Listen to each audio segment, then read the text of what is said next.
इस समय हमें अपनी सुरक्षा और अपने लोगों की सुरक्षा के लिए 3 बातों पर ध्यान देना है। पहला, आपको मास्क लगाना है। दूसरा, समय समय पर 20 सेकंड तक साबुन पानी से हाथ धोना है। और तीसरा है सोशल डिस्टेंसिंग। इन चीज़ों को ध्यान में रखते हुए हम अपनी पढ़ाई भी करते रहेंगे। तो हमारी ऑनलाइन शिक्षा में हम ध्यान देंगे। जैसा हम लोग जानते हैं, विद्या धन सबसे बड़ा धन, इससे बड़ा कोई धन है ही नहीं। इससे न कोई बांट सकता है और ना ही चोरी कर सकता है।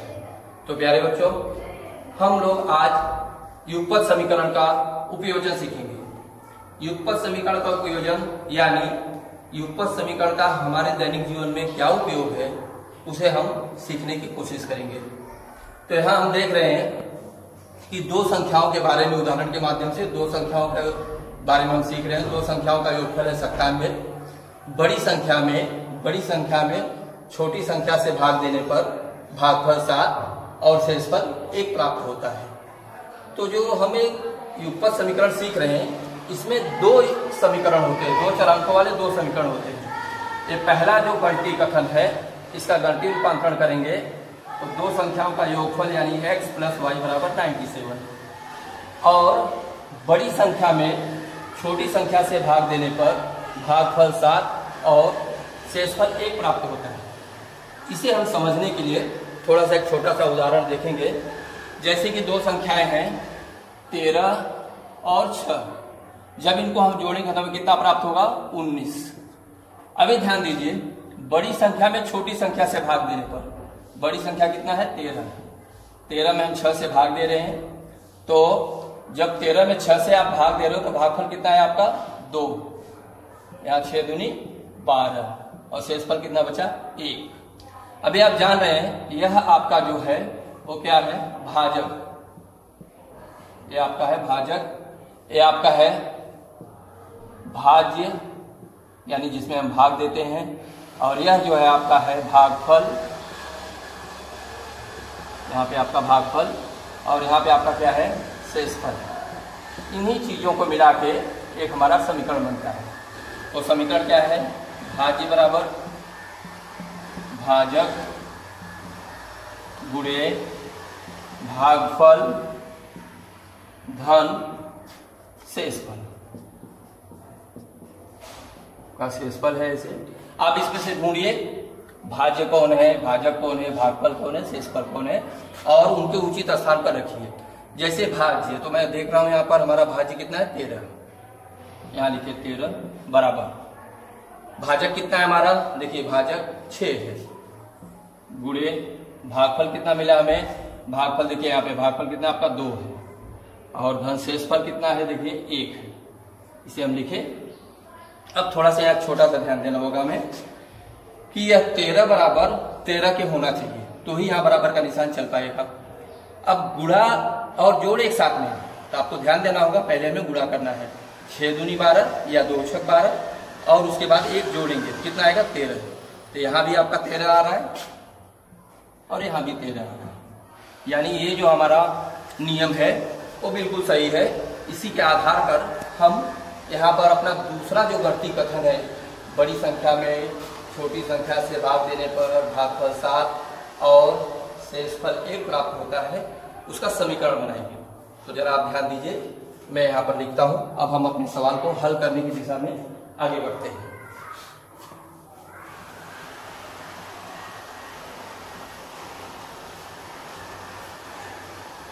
क्या सवाल है यहाँ पे? 2 संख्याओं का योगफल, 2 संख्या हमें चाहिए, उनका योगफल 97 है। तो निश्चित रूप से उसमें से एक संख्या छोटी होगी, एक बड़ी होगी। तो हम यहाँ लिखेंगे, माना वे संख्याएं x तथा y हैं। अब हमें यहाँ थोड़ा छोटा सा ध्यान देना है कि कौन बड़ा है और कौन छोटा है, इसका हमें तय करना ही पड़ेगा। इसे हम तय नहीं करेंगे तो बाद में हमारे लिए थोड़ा सा कंफ्यूजन हो सकता है। माना वे संख्याएं x तथा y है, x बड़ा है y से, x बड़ा है इसलिए हम देख रहे हैं x की तरफ मुंह खुला है और y की तरफ कोनी आई है। तो यहाँ पर वे संख्याएं x तथा y है, दो संख्याओं का योगफल 97 है। यानी इसमें दो शर्तें होती हैं, दो कथन यानी दो शर्त। तो पहला कथन इनका योगफल 97 है दोनों संख्याओं का, इसलिए यहां लिखेंगे प्रथम शर्तानुसार। प्रथम शर्तानुसार आपका यहाँ लिखा आपने, प्रथम शर्तानुसार क्या है, दोनों संख्याओं का योगफल कितना है 97, यहाँ लिखे 97। अब जैसा कि हम लोग जानते हैं हमारा समीकरण मानक रूप में होना चाहिए, स्टैंडर्ड फॉर्म में होना चाहिए। ये है लिखा गया, क्योंकि आप यहाँ देख रहे हैं आपका क्या है, ax प्लस by बराबर c। c मतलब संख्या, a b c ये वास्तविक संख्याएं हैं। a का मान 2, b का मान 3, c का मान 5 आप ले सकते हो। लेकिन इस प्रकार से जब हम समीकरण लिखते हैं तो हमें युगपत समीकरण हल करना ज्यादा आसान होता है। उसी प्रकार से देखिए यहाँ पर क्या है, 1x धन 1y बराबर 97, यह आपका हुआ समीकरण नंबर 1। अब थोड़ा सा द्वितीय जो गणती कथन है, बड़ी संख्या में छोटी संख्या से भाग देने पर, यहां पर रुकिए, बड़ी संख्या में छोटी संख्या से भाग देने पर, बड़ी संख्या यानी क्या। अब थोड़ा जो मैं आपको रफ कार यहाँ इस तरफ दिखाया था ना, यहाँ पे ध्यान दीजिए। बड़ी संख्या आपकी 13 है और छोटी संख्या 6 है। बड़ी संख्या 13 यानी भाज्य, छोटी संख्या भाजक, भागफल और शेषफल। तो हम यहाँ पर द्वितीय शर्तानुसार लिखेंगे, क्योंकि उसी तरह से लिखेंगे तो हमारा गणितीय रूपांतरण आसान होगा। द्वितीय शर्तानुसार अब यहां में लिखना होगा भाज्य बराबर भाजक गुणे भागफल धन शेषफल। आप ऐसा लिखें। अब आपको ध्यान देना होगा, बड़ी संख्या क्या है आपकी, x। बड़ी संख्या क्या है आपकी, देखिए यहाँ पर मैं लिखा हूं, बड़ी संख्या x है, आपने यहाँ पे x लिखा।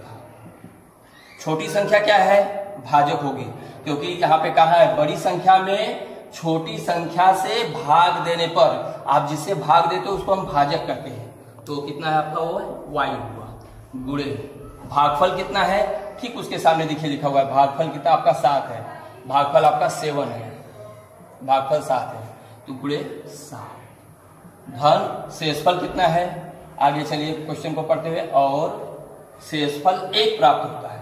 यहाँ पर हमें आप 1 लिखेंगे, शेषफल 1। बस अब इसे हमें मानक रूप में बदल देना है। x y बराबर कोई संख्या, यानी देखिए x बराबर 7y धन 1। अब 7y को उधर लेंगे तो x माइनस 7y बराबर 1। ये आपका समीकरण हो गया। उसी प्रकार जैसे मानक रूप में देख रहे हैं, ax प्लस by बराबर c, इस रूप में हमने इसको लिखा, x माइनस 7y बराबर 1। ये आपका समीकरण नंबर 2 प्राप्त हुआ। अब जब 2 समीकरण आपको प्राप्त हो गए तो समीकरण को कैसे हल करते हैं ये मैंने आपको पहले सिखाया हुआ है, अभी भी मैं आपको हल करके दिखा दूंगा, लेकिन इसके बारे में हमने पहले खूब अच्छी तरह से चर्चा की है। तो ये रफ वर्क आपका मैं मिटा देता हूं बगल में। अब यहाँ पे हम लोग सवाल को आगे हल करेंगे।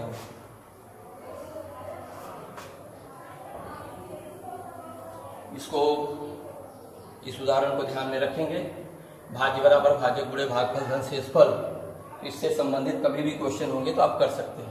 तो प्यारे बच्चों, आप देख रहे हो आपका जो पहला समीकरण है x प्लस वाई बराबर 97 और दूसरा है x माइनस 7y बराबर 1। यानी समीकरण 1 में x है और समीकरण 2 में भी आपको यहाँ पे x है। तो हम यहाँ लिखेंगे, जब इस तरह से दोनों समान रहेगा तो लिखेंगे समीकरण 1 में से समीकरण 2 को घटाने पर, समीकरण 1 माइनस समीकरण 2। यहाँ पे आपने लिख दिया समीकरण 1 में से समीकरण 2 को घटा दिए हैं। अभी आप यहाँ लिखिए समीकरण 1 क्या है आपका, x प्लस वाई बराबर 97। मैंने आपसे एक बात कही थी कि उंगली का जो आपका टिप है, जो समीकरण लिख रहे हैं, जिस चीज को लिख रहे हैं वहां पे बराबर रखे रहिए, नहीं तो वो लिखते समय आपका ध्यान हटेगा तो आप दूसरा समीकरण लिख सकते हैं। x minus 7y is equal to 1। इस तरह से आपका समीकरण है। आपने लिखा है, एक लंबी लाइन खींचिए, घटाना है, घटाते समय थोड़ा दूर निशान लगाइए अब जो दूसरा समीकरण आपने यहाँ लिखा है उसके सभी चिन्ह बदल दीजिए, यानी ये प्लस एक्स है तो माइनस एक्स, माइनस 7y है तब क्या हो जाएगा प्लस 7y, प्लस 1 है तो माइनस 1 हो जाएगा। अब यह घटाने का कार्य करने के बाद आपको जोड़ना पड़ता है, ध्यान रखिएगा, यानी x और ऋण x मिलकर क्या होंगे शून्य, ये आपका शून्य हो जाता है। धन y और धन 7y मिलकर कितना हो जाएगा धन 8y, तो आप जानते हैं अच्छी तरह से। और धन 97 और ऋण 1 मिलकर, यानी धन 97 और ऋण 1 मिलकर कितना होगा सोचो 96, गलती से 98 मत बोलना बच्चों, 97 और ऋण 1 मिलकर 96 होगा आपका। चिन्ह के बारे में आपको पहले से अच्छी तरह से जानकारी है। उसके बाद हमें y का मान ज्ञात करना है, y बराबर 96/8, तो y बराबर आप जानते हो, पहाड़ा सबको याद है 12 × 8 = 96, या फिर आप 2 से काटो चलेगा, 2 चौका 8, फिर यहाँ 2 से काटेंगे 48 आएगा, फिर 2 से काटो, उस तरह से कर सकते हैं। या फिर 8 × 1 = 8 और 8 का पहाड़ा आपने जब 12 बार पढ़ा आपको 12 मिला, यानी y का मान कितना मिला 12। तो आपको ये ध्यान देना, यहाँ लिख सकते हो आप कारण यहाँ पर कि दोनों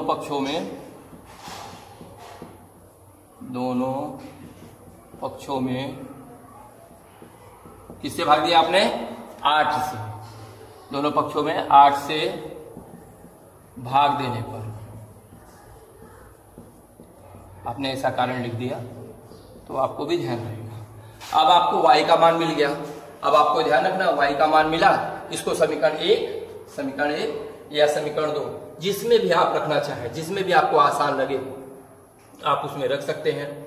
तो अभी आप ध्यान दीजिए, मैं देख रहा हूं, मैं मेरे हिसाब से मैं समीकरण 1 में रख रहा हूं। क्या मैं लिखूंगा समीकरण 1 में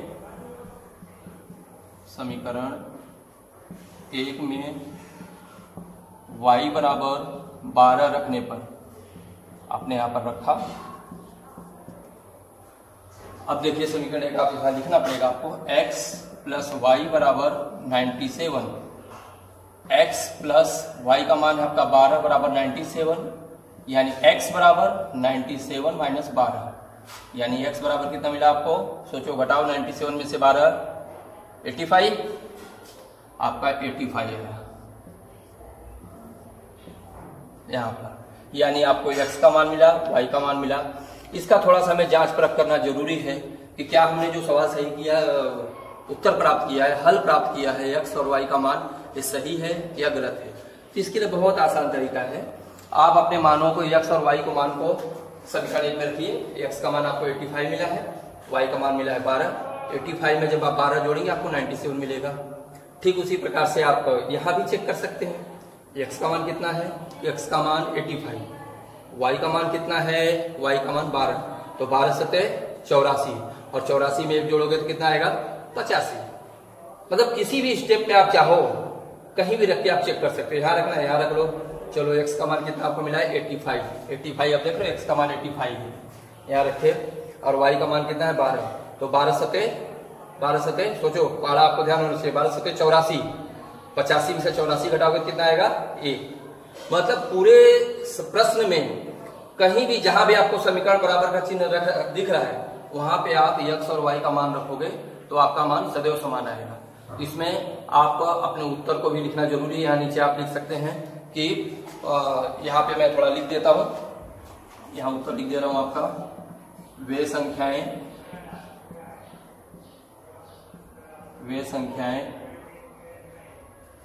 x बराबर, या आप सीधे लिखो 85 तथा 12 है, आपको उत्तर लिखना है। वे संख्याएं 85 तथा 12 है, आपका उत्तर आ गया, क्योंकि हमारे प्रश्न में पूछा था वे संख्याएं कौन सी है।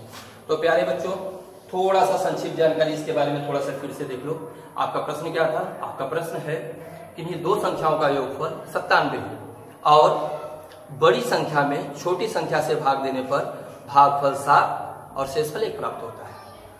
तो इसके बाद हमें वे संख्याएं ज्ञात करनी है। सबसे पहले ऐसे शाब्दिक प्रश्नों को हल करने के लिए आप अपने प्रश्न को 3 से 4 बार पढ़ लो। इतनी मतलब 3-4 बार पढ़ने के बाद आपको काफी कुछ दिमाग में बैठ जाता है, और फिर उसके बाद आपके जो गणितीय कथन है, इसमें 2 कथन दिए हैं, 2 शर्त बनती है, उसका गणितीय रूपांतरण करना आप ध्यान से सीखो। जैसे पहली लाइन में क्या कहा है कि 2 संख्याओं का योगफल 97 है, तो माना वे संख्याएं x तथा y है, x बड़ी है y छोटी है, या आप ऐसे भी कर सकते हो x छोटा है y बड़ा है, वो भी चलेगा, कोई दिक्कत नहीं है। तो प्रथम शर्तानुसार आपका क्या हुआ, x प्लस वाई बराबर 97। फिर उसके बाद द्वितीय शर्तानुसार आप लिखते हो, और द्वितीय शर्तानुसार के लिए हमने विशेष बात आपको बताई कि ध्यान में रखना है भाज्य बराबर भाजक गुणे भागफल धन शेषफल। तो भाज्य बड़ी संख्या में छोटी संख्या से हम भाग दे रहे हैं, तो बड़ी संख्या हमारी हुई भाज्य, छोटी संख्या से भाग दे रहे हुआ भाजक, और जो भागफल आएगा वो भागफल रहेगा, वो हमें प्रश्न में दिया है 7 और शेषफल 1। इन्हीं मानों को रखते हुए हमने अपना समीकरण नंबर 2 प्राप्त किया।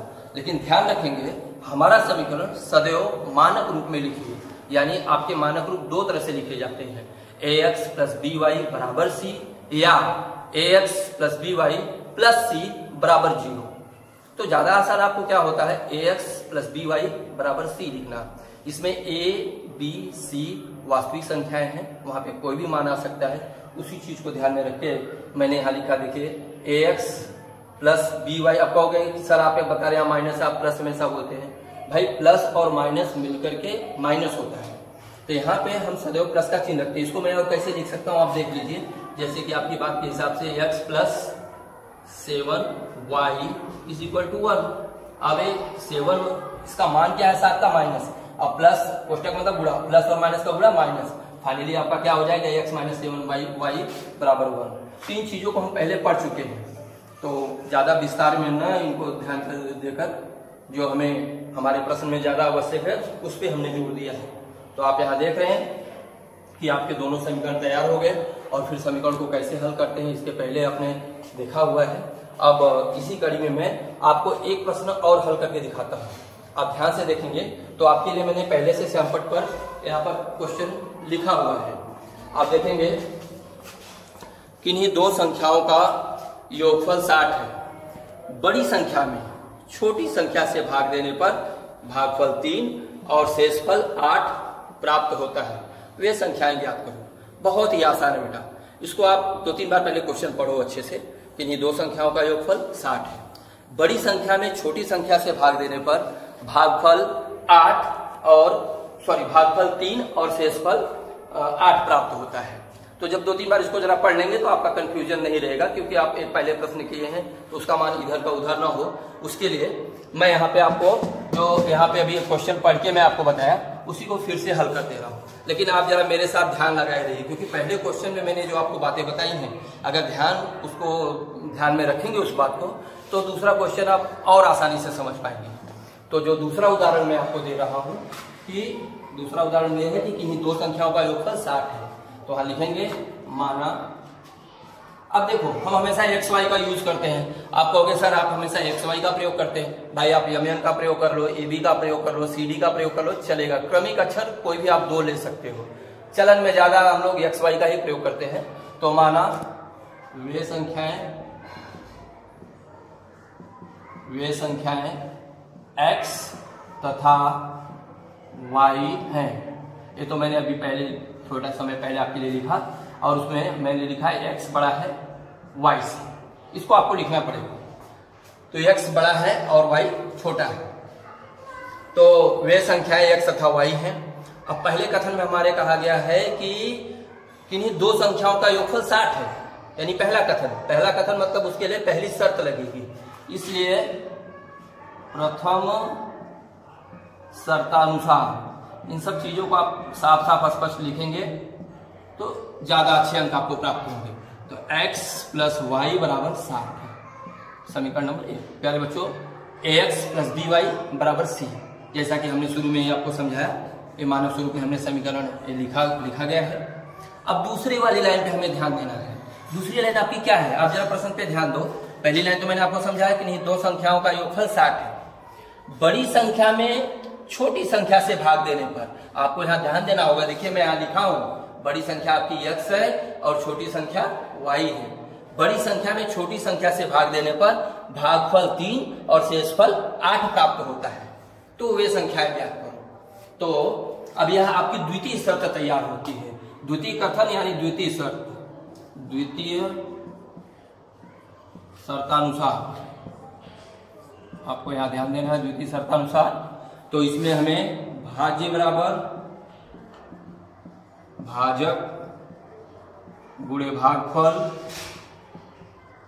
और धन शेषफल, ये चीज हमें कंठस्थ होनी चाहिए, तो ही आप इसके बारे में विचार कर पाओगे, सवाल हल कर पाओगे। अब भाज्य बड़ी संख्या में छोटी संख्या से भाग देने पर तो हमारा भाज्य क्या हो गया, x। छोटी संख्या से भाग दे रहे हैं, छोटी संख्या कौन है, y, तो भाजक क्या हुआ, y। अब भागफल कितना आ रहा है, ध्यान दीजिए, भागफल आपका क्वेश्चन में दिया है, भागफल है 3 और शेषफल कितना है, 8 है। इसको जरा ध्यान देना है आपको। आपका समीकरण बन रहा है x बराबर, मैंने आपको पहले समझाया था, गुणा और जोड़ साथ में हो तो पहले गुणा करते हैं, तो 3 में y का गुणा करेंगे तो 3y, पहले गुणांक उसके बाद चरांक लिखते हैं हम लोग, आपका 3y प्लस 8। अब इसे मानक स्वरूप में हम लोग लिखेंगे तो x माइनस 3y बराबर 8, ये आपका हुआ समीकरण नंबर 2। बच्चों यहाँ तक आपका ये हुआ सवाल। अब इसको आप सिंपली हल कर लीजिए। हल करने के लिए मैं आगे आपको फिर से सिखा देता हूँ, लेकिन इसको आप ध्यान से जरा देखो। तो इसमें क्या करना होगा, आप सोचो, यहां भी प्लस x है, यहां भी प्लस x है, तो जब स्थिति ऐसी हो, दोनों समान हो, मतलब पहला पद इसका x और इसका भी पहला पद x, दोनों समान है, चिन्ह भी समान है, तो ऐसी परिस्थिति में समीकरण 1 में से समीकरण 2 को घटाना चाहिए। ये हमारा आसान होता है। और दूसरा भी तरीका है इसमें, आप चाहो तो यहाँ पर 3 से गुणा कर दो। क्यों, क्योंकि देखिए यहाँ पर 3y है, तो आप यहाँ 3 से गुणा करेंगे, 3x धन 3y बराबर 6 18 180, और फिर दोनों को जोड़ेंगे, वैसे भी हो सकता है, लेकिन पहला जो तरीका आपको सिखाया हूं उसी तरीके के हिसाब से मैं आपको बता रहा हूं। यहां आप लिखोगे समीकरण 1 में से समीकरण 2 को घटा लेंगे, समीकरण 1 समीकरण 2। समीकरण 1 आपका क्या है, देखो, x प्लस वाई बराबर 60, उंगली का टिप बराबर वहां रखिए, नहीं तो आप दूसरा समीकरण लिख देंगे, x माइनस 3y बराबर 8 है। इसको हमें घटाना है। थोड़ा सा यह जो आप आड़ी रेखा खींचते हो उसको थोड़ा सा जगह छोड़ा करो, क्योंकि आपको चिन्ह बदलना होता है घटाते समय। घटा रहे हैं, इसका चिन्ह दिखाए यहाँ पर, और उसके बाद यहाँ पे प्लस x है तो माइनस x, और माइनस 3y है तो प्लस 3y हो गया, प्लस 8 है तो माइनस 8 हो गया। अब x में और माइनस x मिलकर आपका क्या हो जाएगा, 0, प्लस 3y और प्लस y आप जोड़ोगे तो क्या होगा, प्लस 4y बराबर 60, और ऋण 8 आप जोड़ोगे, कहने के लिए तो जोड़ रहे हैं, लेकिन हमें क्या करना पड़ेगा, घटाना पड़ेगा। मैं बार बार ऐसा क्यों कह रहा हूं, क्योंकि अगर मैं आपसे कहूं 60 में से 8 घटाने पर, इसका मतलब क्या होता है, जरा ध्यान देना, 60 में से आपको क्या घटाना है, 8 को, ऋण 8 को घटाने पर ये बात जरा गड़बड़ हो जाती है, 60 धन 8 हो जाएगा, 68 हो जाएगा। इसलिए हम क्या कह रहे हैं आपसे, 60 में ऋण 8 जोड़ने पर, अब जरा देखना, आपसे गलती होगी ही नहीं, क्योंकि 60 में आप ऋण 8 जोड़ रहे हो ना, गलती का कोई सवाल ही नहीं है। 60 धन और ऋण मिलकर क्या होता है, ऋण। अब 60 में से 8 घटाओ कितना आएगा, 52। तो इस चीज को ध्यान में रखते हुए हम आपसे बार बार जोड़ने के लिए बात कहते हैं, चिन्ह बदलकर हमें जोड़ना है। तो 60 और ऋण 8 मिलकर आपका कितना हो जाएगा, प्लस 52। आपको y का मान चाहिए, y बराबर 52 में आप क्या करोगे, y में 4 से गुणा है, यहाँ 4 से भाग दोगे, आपको y बराबर क्या मिला, 13। यहाँ कारण आप लिख सकते हो, कारण क्या लिखोगे, दोनों पक्षों में 4 से भाग देने पर, आप 4 से भाग दे रहे हो, 4 से भाग देने पर ऐसे आप लिख सकते हो, आपको y का मान मिला 13। यह बहुत इंपॉर्टेंट है, y का मान मिल गया, इस y के मान को आप समीकरण 1 में रखो या समीकरण 2 में रखो। तो फिर देख रहे हैं समीकरण 1 थोड़ा आसान है, इसमें हम लोग रख रहे हैं, तो यहां लिखेंगे समीकरण 1 में y बराबर 13 प्रतिस्थापित करने पर या रखने पर, दोनों बात एक ही है। अब आप यहां देखिए x प्लस वाई बराबर 60, ये समीकरण नंबर 1 है, हमने यहां पे लिखा। अब x प्लस वाई का मान कितना है, 13 बराबर 60, यानी x बराबर धन 13 उधर जाएगा तो क्या होगा, बाएं पक्ष से दाहिने पक्ष में जाएगा धन 13 तो ऋण 13 हो जाएगा। आपका आया x बराबर कितना आया, 60 में से 13 घटाएंगे कितना आएगा, सोचो बच्चों, सोच के बताओ। अच्छा 47, x बराबर 47 है। अभी आपको इसको जांच लेना है कि आपका सवाल सही है या गलत। बहुत आसानी से जांच सकते हैं। x का मान आपको मिला है 47 और y का मान मिला है 13, तो 47 और 13 आप जोड़ोगे कितना होगा, आपका 60 हो जाएगा। और इसी प्रकार से दूसरे समीकरण में भी रख के चेक कर सकते हो। तो अभी आप देख रहे हो कि मैंने आपको दो उदाहरण यहाँ पर करके दिखाए। सबसे पहले दोनों उदाहरण को आप अच्छी तरह से समझो। तो प्यारे बच्चों, अभी आपको मैंने जो आज दो उदाहरण बहुत अच्छी तरह से आपको समझाया गया, इसको आप ध्यान से सीखो। और इससे संबंधित मैंने आपको दो प्रश्न दिए गृह कार्य में, आप उस पर जरा ध्यान दो। यहाँ पहला प्रश्न है, किन्हीं दो संख्याओं का योगफल 46 है, बड़ी संख्या में छोटी संख्या से भाग देने पर भागफल 4 और शेषफल 1 प्राप्त होता है, वे संख्याएं ज्ञात करो। बिल्कुल वैसे ही है जैसे मैंने आपको दो उदाहरण हल करके यहाँ पर दिखाए। ठीक ऐसा ही प्रश्न दूसरा है आपको गृह कार्य में, किन्हीं दो संख्याओं का योगफल 100 है, बड़ी संख्या में छोटी संख्या से भाग देने पर भागफल 7 और शेषफल 4 प्राप्त होता है, वे संख्याएं ज्ञात करो। प्यारे बच्चों, प्रश्न को पहले 2 बार 3 बार पढ़ो और उसके बाद जैसा आपको सिखाया गया है ठीक वैसे ही करने की कोशिश करो। आपको कोई दिक्कत नहीं आएगी। यदि कोई दिक्कत आती है तो आपको शुक्रवार को आपके लिए आपका व्हाट्सएप रिलीज किया जाता है, आप उसमें प्रश्न पूछ सकते हो और आपको शनिवार तक उसके बारे में आपका समाधान हो जाएगा। इस प्रकार से हम अगले वीडियो में मिलेंगे फिर से। तब तक के लिए जय हिंद, जय महाराष्ट्र।